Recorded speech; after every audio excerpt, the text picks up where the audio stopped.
Hi guys, Maikeru here. This is my 1 to 99/120 Dungeoneering guide. In this guide I'll talk about which floors you should do, talk about the useful items and just some tips and tricks while training Dungeoneering. Dungeoneering isn't one of those linear skills that you can just go from X to X in levels with a certain method. Dungeoneering's always the same throughout. It just gets a bit more complex with the dungeons or gets a bit harder with the monsters and the bosses. But for the most part, all the way to 120 will be exactly the same as you first started. All you're going to be doing is rushing certain floors until a certain point and then doing others on mediums or larges with friends or with teams, etc. So this guide will be slightly different to the others, but it will still have tons of useful items, tons of tips and tricks, and just how to get started and the basics to do with Dungeoneering as a whole. I'll also talk about which floors to rush and how to rush them and what to do. So let's get into the video. Before we get started, I just want to show you how to start Dungeoneering. If you go to the Taverley lodestone and just run south past the bank, there's this person here with a little Dungeoneering icon above them. If you press sow on them, they'll sow you to Daemonheim, which is the island where you do Dungeoneering. If you just run up all of these stairs, once you get here, if you talk to the Dungeoneering tutor, he will give you your ring. Or if you lose your ring, he can then give you your ring back here. And then once you have your ring, you can just teleport via the ring from then on to do Dungeoneering. Simple as that to start. First up, as always, I just want to talk about some useful items. The first useful item I want to talk about is the Daemonheim auras. You can unlock each aura as you progress through the Daemonheim diaries. So easy gets 1, medium is 2, hard is 3 and elite is 4. Aura level 1 gives you the following: 1 free death per day in a dungeon floor, which means you don't get any XP penalties for dying, and it instantly heals you back up to full health, which is great. All of the auras after this also do this. You have the ability to choose which boss you face per day. Obviously you have to pick a boss that's inside that dungeon, so if it's a frozen floor it can only be a frozen boss. Assign a secondary role for your ring. The effect of the secondary role is only 25% effective, so the ones that increase your DPS with a certain combat style will only be 25% as effective. Aura level 2 allows you to automatically bury bones like a bone crusher, so that's useful for some extra prayer XP while in Daemonheim. The secondary role that you choose with your ring is now 50% more effective. You get access to a new bind slot for potions, so you can bind a potion at the start of the dungeon. The smuggler will also give you 40 lore and 40 cosmics, so it gives you enough lores to teleport to the group gatestone and enough cosmics to make tons and tons of gatestones whenever you need to put them down. The aura level 3 increases your secondary role effectiveness to 75%. You get access to 3 more bind pool slots, which is really useful. You get a 5% reduction to recharging items, so recharging things like your chaotic maul will cost 5% less. A 10% increase in rewards from sinkholes, so sinkholes get even better experience, which is awesome. The backhand ability has a cosmetic headbutt override while in Daemonheim, so that's quite cool. Just a little bit of a novelty override and nothing too special there. Access to an extended part of the Dwarven mine with Addy and Myth rocks to mine. So if you're interested in mining Addy or Myth ore, or you get a daily to do so, you can use the extended Dwarven mine, which is quite nice to do as not many people go there. Aura level 4, the secondary role effectiveness is now increased to 100%, so you get the full benefit of your secondary role. You get access to hard mode dungeons. Not many people really do the hard mode dungeons, but they can be quite fun, so it's a little cool unlock.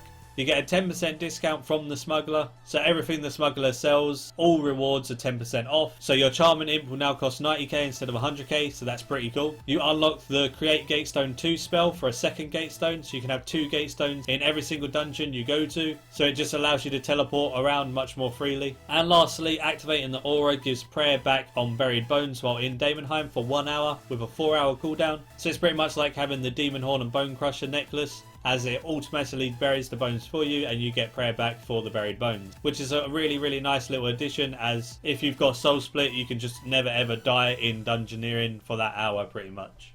Next up we have another useful item, which is the Gorajan Trailblazer outfit. You get this outfit from combining all the 4 Dungeoneering outfits together: the frozen one, the furnished one, the abandoned one and the occult one. All obtained via the treasure hunter, which all combine into this one outfit. They said they're going to release these type of outfits via the obtainable way from the elite skilling outfits like the runecrafting and the mining one are. So in the future you may be able to get this via skilling, but right now it's just attainable from the treasure hunter. This complete warp Gorajan Trailblazer outfit gives the following: 7% experience boost to all skills within Dungeoneering. So whenever you undo a door, for example, you'll get 7% more experience. 7% more base XP per Dungeoneering floor, and it increases the tokens as well. So you'll get 7% more tokens alongside 7% more XP. It gives a 7% damage boost to all combats while in Dungeoneering, so mage, range and melee all get 7% damage boost.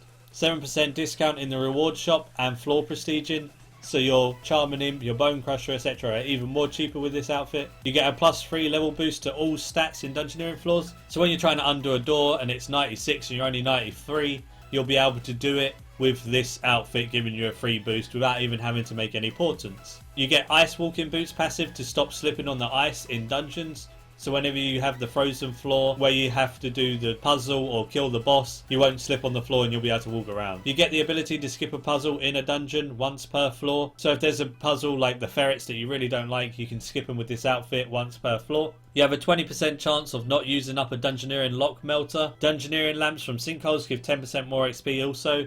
So sinkholes alongside this and the aura can give up to 20% more XP, which is pretty awesome. Another thing to note is you don't actually have to wear the outfit to get the bonus in Daemonheim and sinkholes, so you can just have it in your bank and you'll get the passive bonuses, which is awesome. Another useful item are the Gorajo cards. These cards can be obtained from the Gorajo Horde Stalker in the resource dungeon in Prifddinas at 95 plus Dungeoneering.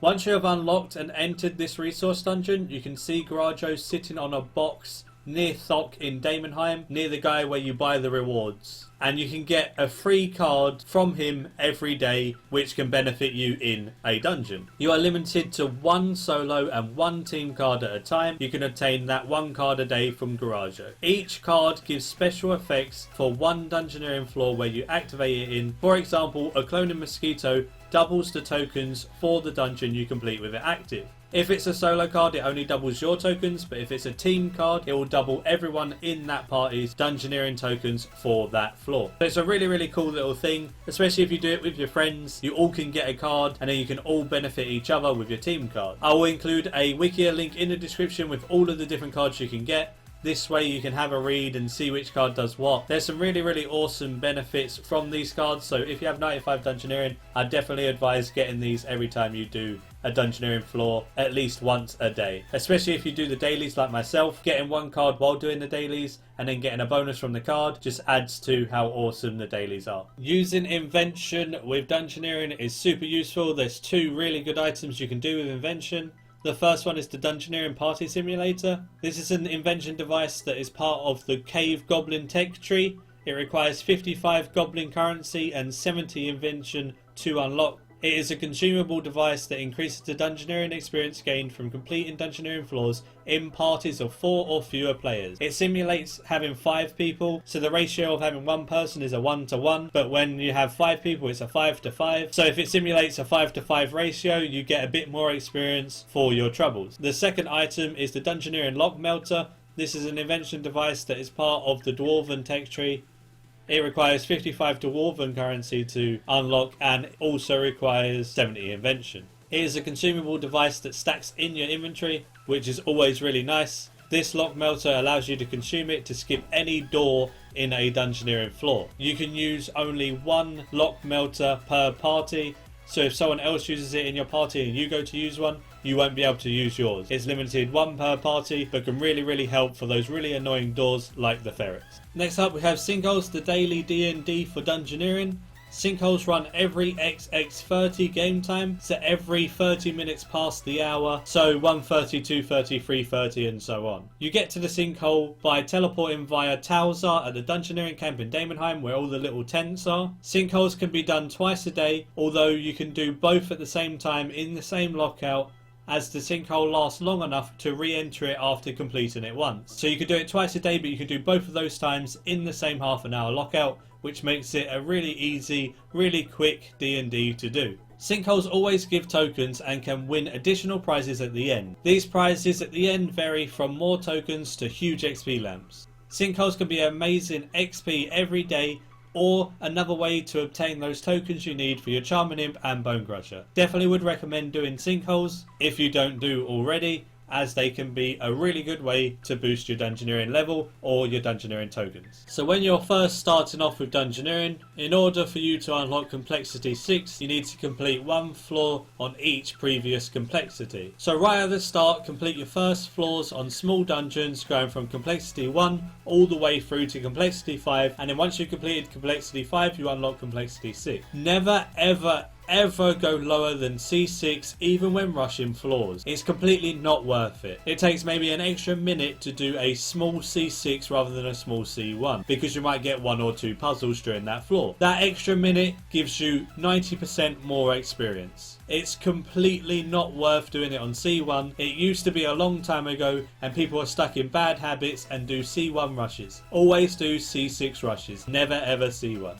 As for parties and things, when you form a party it gives you a floor and a complexity. Obviously, like I just said, you want to go from complexity 1 all the way through to 5 to unlock complexity 6. Once you've unlocked complexity 6, always keep it on complexity 6 as you get no XP penalty, but if we take it down we get a 50% XP penalty and it gives you literally no XP. It's unreal how much it takes it down. It takes it down more than 50%. Just because of how short and how many things you don't do in the dungeons. On a C1 small I get around 1000 experience, but on a C6 small I get around 11,000. So it's literally 10% of the XP, so it's definitely not worth doing it even when rushing under C6. Once you're on C6, as you can see, when you go through floors they tick off. When you have a floor that's ticked off, don't do them again as you won't get your prestige, but you want to clear all of the floors you can until you get to the end. Once you've cleared all of the floors, what's best to do is click the reset button.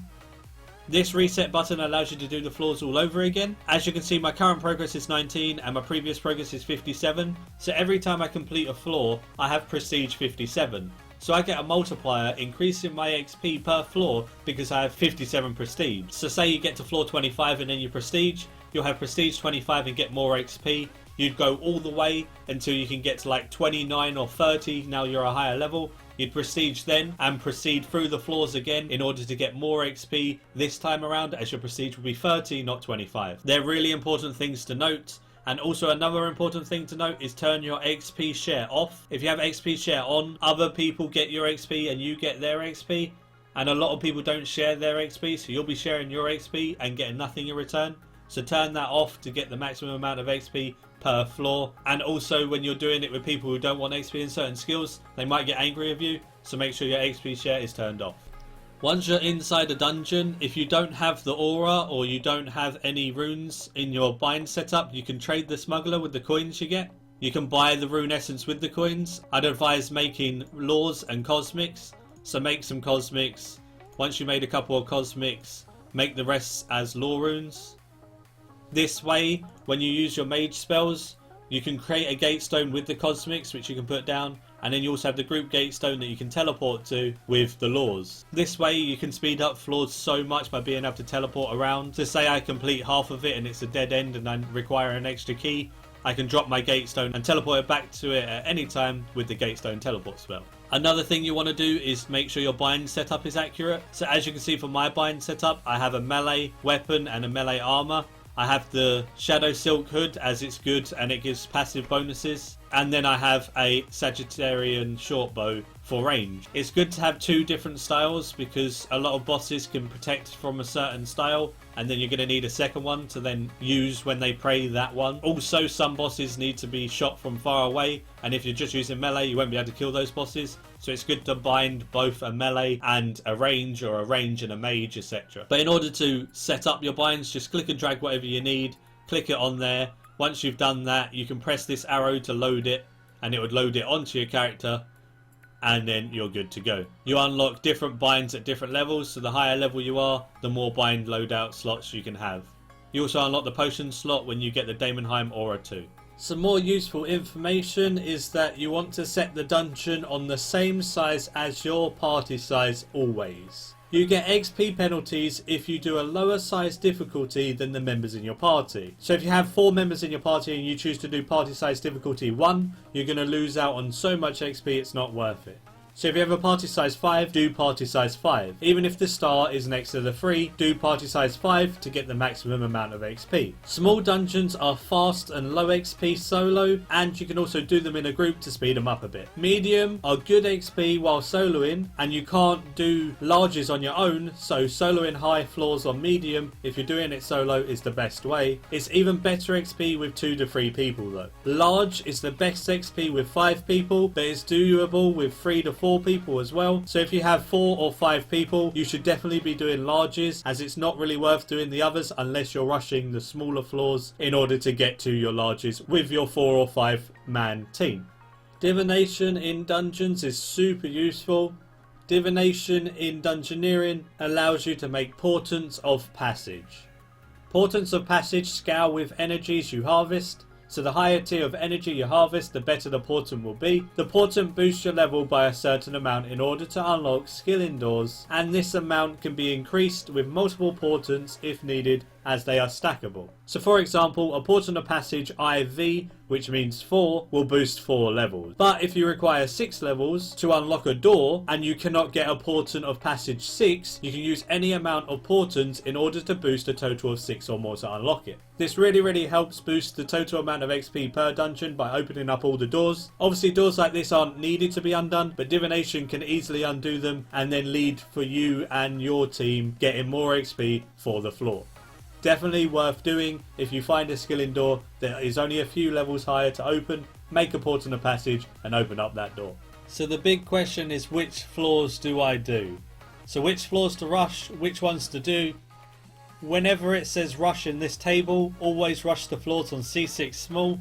Like I said earlier, never ever do C1, as the XP for C1 is literally like 10% of the XP you would get for C6. I know it only says it's a 50% XP penalty, but because you do so much more in a C6 dungeon, you get more XP for that as well. So you literally do get 10 times the amount of XP for a C6 compared to a C1. The small amount of time you save is not worth the XP loss. So as you can see, the levels 1 to 58 should do small or medium frozens and abandons, and do large furnishes when they get that far. Levels 59 to 70 should rush frozen on C6 smalls, rush abandons, then do furnish, rush in smalls up to floor level 24, then do larges from 25 to 29 in furnish, and then do larges on the abandoned as well. 71 to 94 should rush until abandoned, and then do large abandoned and large occults. And 95 plus should rush everything and then just do large occults and large warp. So if you wanted to maximize your XP per hour, do it this way and you'll get much more XP than if you just done every single floor on a large or every single floor on a small. Doing it this way can optimize your XP per hour. So if you ever get stuck, you can always refer back to this table to see what you could rush and what to do on what sizes depending on your level. As for puzzles and how to do them, if you need help with puzzles, the wiki has an amazing how-to for all of the different puzzles found in dungeons. While doing C6 dungeons, you'll come across different puzzles that will be confusing to start with, but once you're used to them, you can typically do them and they'll take no time at all. If you need help with puzzles, check the link in the description to the helpful wiki page. It definitely helped me when I first started Dungeoneering before I learned each puzzle. Typically in a small C6 dungeon you'll only find 1 puzzle, you can occasionally find 2 though. Mediums on average have 3 to 4 puzzles, and larges have way more and can have up to 8 to 10 if you're unlucky. So learning all the puzzles is definitely a really good thing to do, or having the wiki page open to refer to while doing your dungeons will help a lot. So one of the most useful dailies to do is the Delve into Daemonheim one. The Delve into Daemonheim daily requires you to complete a floor in Daemonheim on maximum complexity 1 time, but if you use 50 Viswax you can extend it and have it go twice, which then gives you twice as much Dungeoneering XP when it's turned in. The amount of Dungeoneering XP you get from this daily is insane, so whenever you get this daily I'd highly recommend extending it and doing it that way. The way I got 99 Dungeoneering is it was my last 99 to get, so I toggled all of the other dailies off and I'm only doing Dungeoneering. I've gone to 91 Dungeoneering to 115 Dungeoneering just with dailies every day extended, and I plan on going all the way to 120 just doing this and the occasional sinkhole, as sinkholes are also really good. As you can see, I just simply make my runes at the start, run through, do the doors I can whenever I see a key, and if I get to a point where I can't do it, I stick down my group gatestone or my gatestone in order to teleport back there when I need to. When you come to a guardian door, you need to make sure you kill all of the mobs in the room in order to proceed. If it's not a guardian door, don't bother killing the mobs, as it's not worth it to only kill the mobs when it's a guardian door like this. If it was both just a normal enter door, you can enter them normally. So what you want to do literally every single dungeon is only kill the monsters that are guardian doors, skip the monsters in all the other rooms. If it's a dead end, don't even enter the room, just skip that room and move on. Do all the skilling doors you can. If a skilling door requires a little bit of a higher level, you can always get your Divination and make your portents of passage to get through those doors. But if you cannot find any, don't worry, because the ones that require level boosts aren't actually needed to complete the dungeon. So that's okay. Always remember to put down your group gatestones and your gatestone whenever you need to teleport back to a location on a dead end as well, to save a lot of time. The boss I got from this floor is probably one of the worst ones for these floors because it takes so long. You need to kill all of these skeletons and then block all of the doorways whenever they say you can block them. So it just takes a very long time to actually kill this boss compared to other bosses. So the time for this dungeon was a lot higher than what it would have been if I had an easier boss. But this happens, and sometimes you'll get less XP per hour by just being unlucky with bosses. So I cannot give an actual XP per hour for Dungeoneering because of this reason. Whenever you can see the completed dungeon screen, it tells you your base floor XP, the prestige XP, and the average XP. And then it gives you a total XP at the bottom, and you get 10% in tokens. So I got 15,000 XP, which means I get 1,500 tokens. As you can see, completing all the rooms gives you a bonus. And obviously the level modifier is only 1-to-1 because it was only myself. The level modifier gets higher with the more people, which means you get more XP the more people you do it with. Thanks to all of you who voted on the last straw poll, which was Dungeoneering at 45 votes, winning by quite a long shot, followed by farming. I'll put another straw poll link in the description to this video, so you guys can vote on that. I'll put farming on there. I'm expecting farming to come first and make a 1-to-99 farming guide next, but I might be surprised and you guys might vote for something else. So whatever you want to see that's on that straw poll, I'll make a 1-to-99 guide of it. Whatever wins and gets the most votes. Either way, thank you for watching. Hope you enjoyed the video and I hope this guide was useful to you. It had to be done in such a different way because Dungeoneering is such a weird skill and it just doesn't have the normal routes to get to 99. So hopefully I explained it in a good way and you guys learned something and can take something away from this while training Dungeoneering. Give it a like if you enjoyed, subscribe if you're new. Feel free to join my friends chat Maikeru in game if you fancy to chat with me or anyone else. Whenever I'm online, I'm in the friends chat, so feel free to ask any questions or have a chat there, as I will be there when I'm on. Goblin Slayers, my clan is open, all viewers are welcome and we're having clan events. We have 150 plus members now, we're growing by the day and the clan's getting a really awesome big community and it's lovely to see. Discord link will be in the description as always, so you feel free to come chat in the Discord, have a laugh, have a nice chilled, relaxing environment to escape with. Always nice talking to people at the same time. And until next time, see ya!